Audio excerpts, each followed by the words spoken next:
Assalamu alaikum wa rahmatullahi wa barakatuh.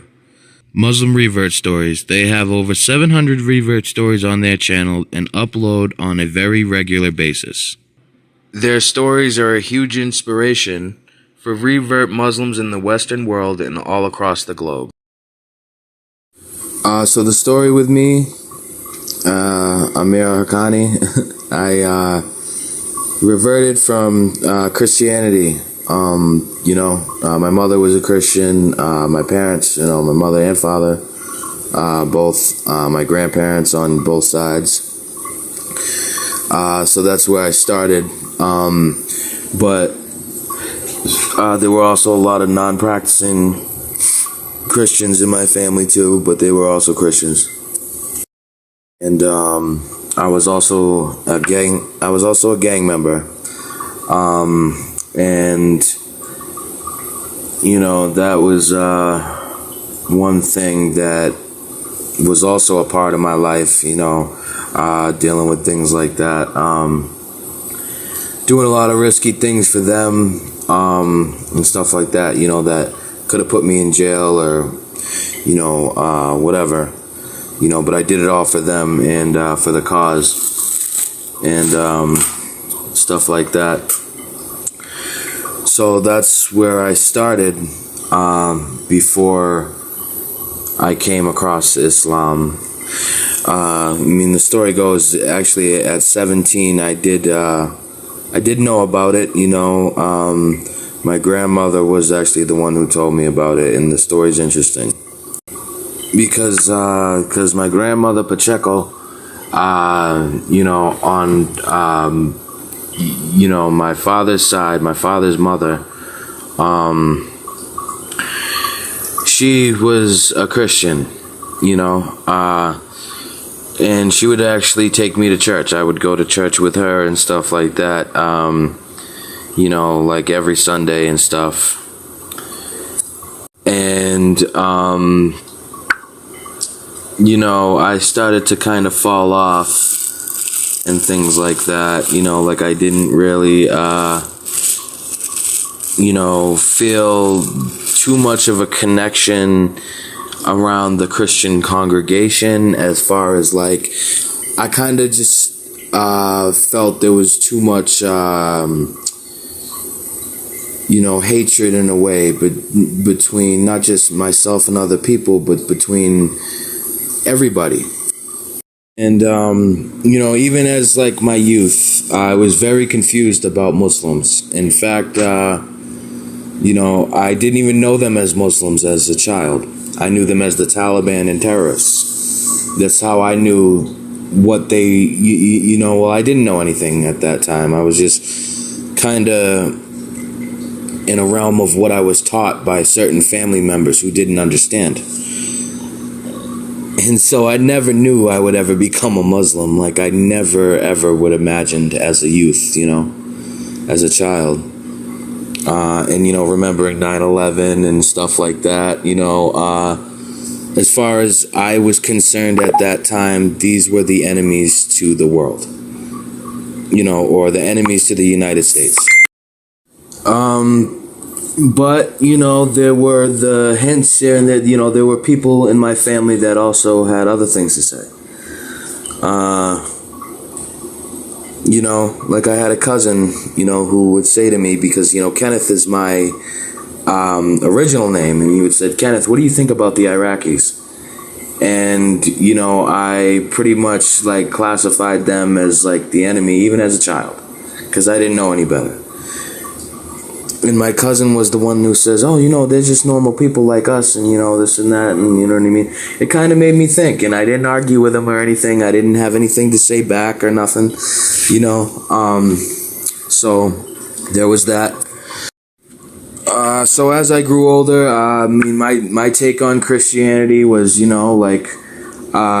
wasn't in the mindset that there was anything, better. I went pretty much thinking that, this is good. I'm good where I'm at, and, I don't need to do anything else. I never thought of doing anything else or having the need to. There wasn't really anything. But Islam did spark my interest up until, I came to be about 17. I noticed, a few things. 11 years old, I actually joined a gang. And I did a lot of things for them at first, stealing stereos for them out of cars and, a lot of things like that. And I did a lot of robberies with them, going into houses. So, during my time at Jaliyah, it was pretty different. I never thought that I would find, such a beautiful way of life from that point of view. I would get into it with rival gangs in school and things like that.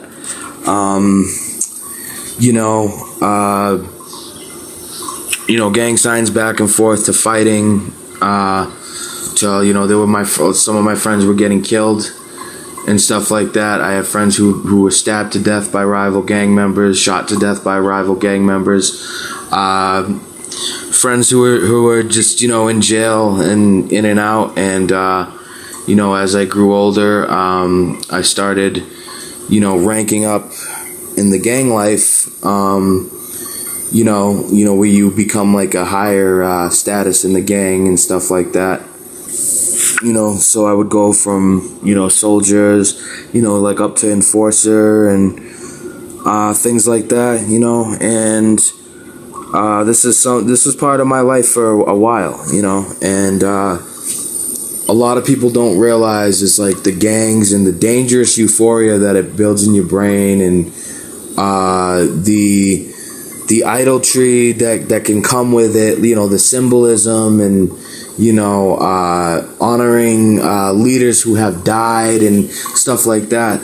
At the time, like, we don't really see this. Like, we contribute into a lot of kufar, you know what I mean, and stuff like that. So the truth is, if I was not a gang member, I would not have found Islam, because this is the story, and then when I became about 25, 26,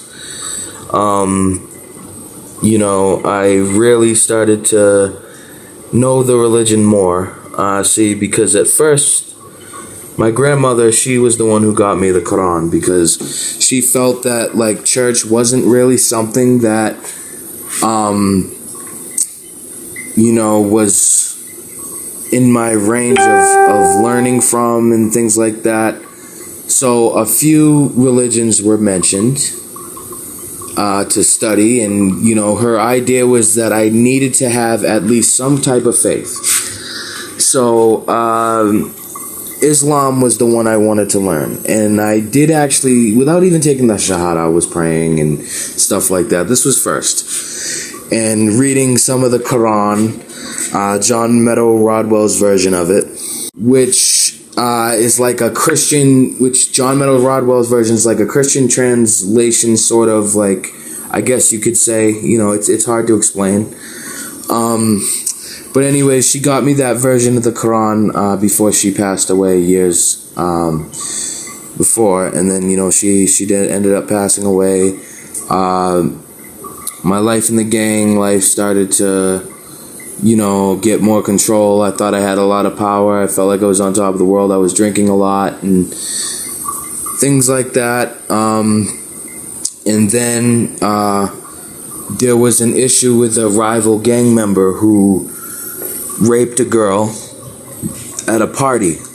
And on the phone, I had confronted him. And, I actually told him to come to my place to deal with the situation, like men. And driving his whole way in a van all the way there drunk was exactly what he did. And, as soon as he came there, he got out of the van and, he confronted me to come outside, and I noticed that he had a knife. And, my grandfather was there. He was old and he was right in front of the door, so I told him not to answer the door. What I did was I went outside And I did what I had to do to protect my home at that time. You know what I mean? Even as Muslims, we believe we have the right to protect my family.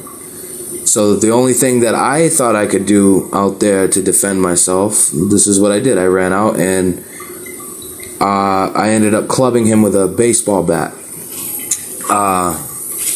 And the knife fell from his hand. I ended up breaking his arm. In my driveway. The ambulance came, the police came, he pressed charges at the time. And, where I'm from, I did not press any charge. I did not make any statement. I took the charge. They asked if I wanted to make a statement on anything. I said no. So, I went to the Dartmouth House of Correction from there in Massachusetts. This is the same place that Aaron Hernandez, former Blood gang member, who was charged with murder, he was there also, sometime after me, before his death. But anyway, for the record, yeah, he was a member of the Patriots football team in New England, Massachusetts area. So, that's like one point I want to bring is that in Massachusetts, it does have a huge breeding ground of gang members that's very overlooked. And, I was part of that cycle around that time. So, things happened. I was still in with the gang in jail or whatever, and we got into an issue where there was a group assault. We jumped somebody that swung on one of our members, and that ended up me going to the hole from there, and from that point on, I started reading a lot of books. Books were the only thing that could really keep me sane inside. There wasn't really anything else that I had to keep my mind occupied besides books. So the rival gang member that I hit with the baseball bat, I ended up doing the time in Ash Street jail. When this man was assaulted, he was questioned, and they asked him, do you think he has any other, weapons and stuff like that at the time? And, my grandfather, being an elderly man, not knowing, just let them in the house. He let the police in the house to go look upstairs. And when they searched my office, because I had a little side landscaping business at the time, and they searched my office, they ended up finding a gun under my mattress with a bed that was in there. So this, didn't also leave me with an assault charge. I also had a gun charge attached to it. And,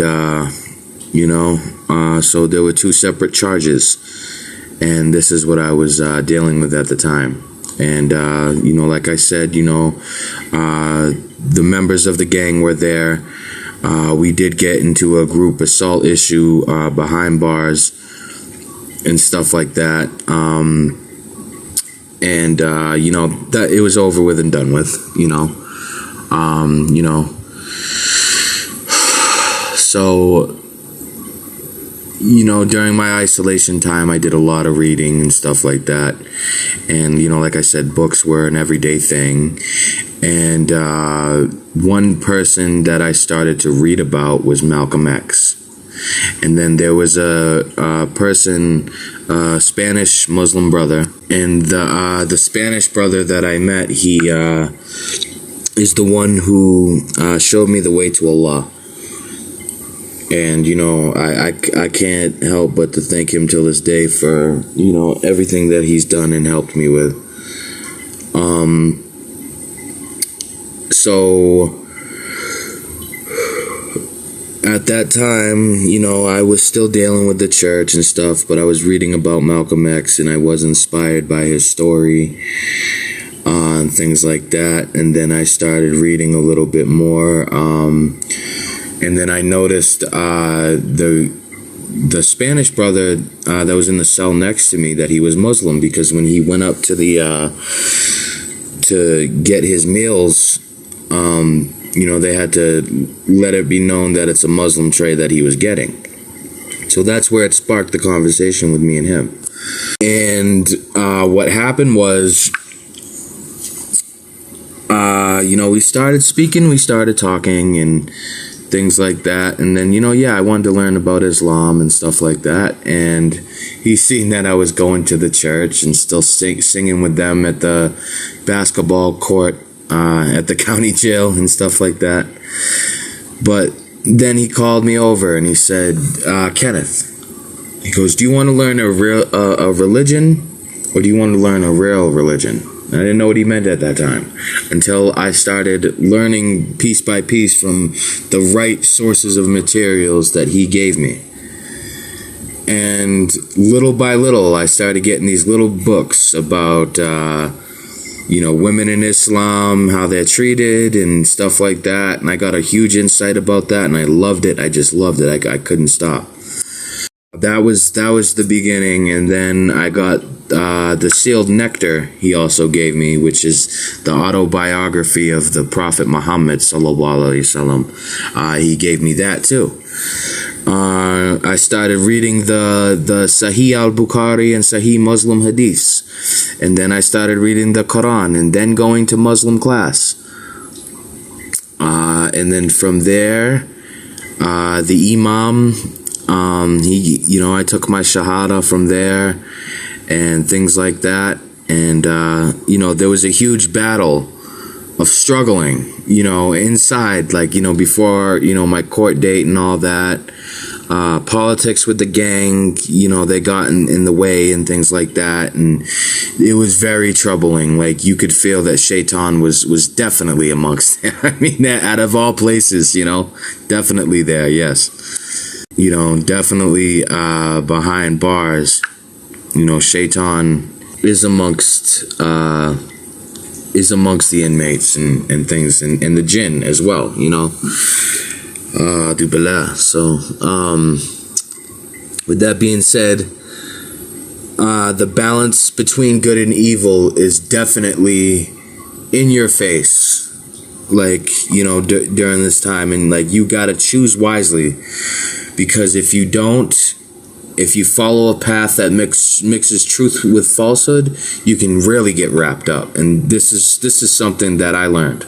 So, it was a battle not knowing what was gonna happen, if I was still going to be incarcerated, or if I was gonna be able to leave on probation and embrace the deen of Islam out on the streets, and maybe teach some people, maybe help some of the youth that are involved in these gangs and other gangs leave. And that's basically the whole turning around point that I came across, and there was also struggles, during being Muslim, you know what I mean? That's why I have a video called Turning Back to Allah that you can find on YouTube as well, and a lot of my conversion story is also mentioned in that one too, But, to wrap everything all up, long story short, it pretty much goes that, from what I learned, is that Allah guides whom He wills. I started off as not knowing that there was something different that I needed. I didn't know any of this at the time, because when you're a Christian and you're about to convert to Islam or anything on those lines,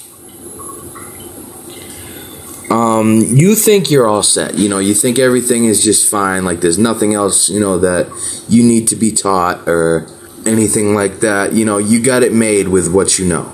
But if you have an open mind and an open heart and you search, you'll find the actual truth. But, alhamdulillah, I was able to come home. I was able to get released on conditions. I was able to spread the message of Islam, and, some people converted. My gang ties are officially done. I don't have anything to do with it no more.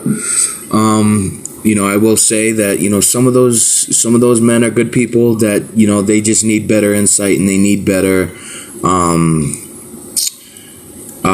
influences in their life, like Allah. They need the Quran. They need Islam in their life. You know what I mean? That's really it. Other than that, they're good people and they have potential. And, that's what I want. Anybody who's struggling and think that gangs are the answer, they're not. They're not the answer. You know what I mean? They just take you away from your potential and things like that. And it feels good to let people know that, like, that's just not the way. You know what I mean? My purpose in life was to deal with them. You know what I mean? I had to go through issues with them. I had to go through struggles with them, or else I wouldn't be here today. You know what I'm saying? Explaining this story, letting these people know. Because here's the thing. A lot of them are going to go down a very serious, ugly path. You know what I mean? And it goes for any gang member. Any gang member is going to go down a serious path of urine. You know what I mean? Like Muhammad Hoblos, he said, how could somebody, who, walks between the passage of urine, feel like he's accomplished anything? Being a gang member does not feel good. You have such an overwhelming feeling of everything you do is wrong and bad, and it's not good. You feel overwhelmed for things you've done years ago, and until you actually cut ties with them and sever all that and put yourself in a different path, you don't really realize the weight that's lifted off of you. And with Islam connected to that, it's a beautiful thing. And I encourage all my brothers and sisters that if you're living a life and you want to embrace something better, there's no issue with doing it. May Allah guide us. May Allah make it easy on us. Assalamu alaikum wa rahmatullahi wa barakatuh.